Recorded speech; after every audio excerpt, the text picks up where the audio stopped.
আধ্যাত্মিক বিষয়ে হারাম কাজ। আধ্যাত্মিক বিষয়ে অনেক হারাম কাজ রয়েছে, যেমন হিংসা করা, অহংকার করা, কারো সঙ্গে বিদ্বেষ রাখা, কপটতা করা। সুতরাং চরিত্র নির্মূল ও পরিচ্ছন্ন রাখা একজন মুমিনের জন্য অত্যন্ত জরুরি। শুধু এতটুকু যথেষ্ট নয় যে আপনি নামাজ আদায় করেন, রোজা রাখলেন, জাকাত আদায় করেন, হজ করেন, উমরা করেন, বরং এর সঙ্গে আধ্যাত্মিক পরিশুদ্ধতা জরুরি। অন্তরে অহংকার না থাকা, হিংসা না থাকা, পরনিন্দা না করা, দুনিয়ার ভালোবাসা না থাকা। অন্তরে আল্লাহ তাআলা ও তার রাসূল সাল্লাল্লাহু আলাইহি ওয়াসাল্লামের ভালোবাসা থাকা, এইসব বিষয় অন্তরে থাকা জরুরি। আধ্যাত্মিকতা অনুশীলনের মাধ্যমে অর্জন হয়। প্রশ্ন জাগে, আধ্যাত্মিক বিষয়গুলি কিভাবে অর্জন করা যায়?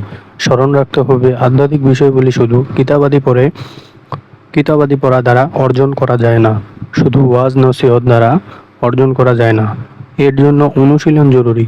রাসূল সাল্লাল্লাহু আলাইহি ওয়াসাল্লামকে দুনিয়ায় প্রেরণের যেসব উদ্দেশ্য কুরআনুল কারিমে বর্ণিত হয়েছে, তন্মধ্যে একটি হলো মানুষের চরিত্র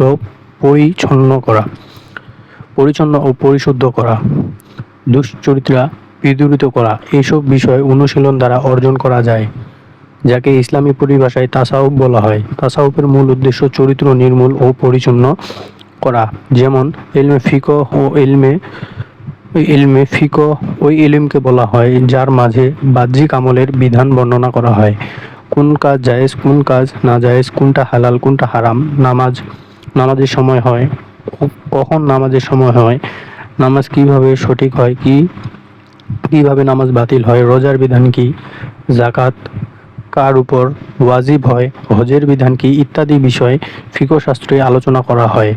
এগুলো সম্পর্কে জাহিরি ও বাহ্যিক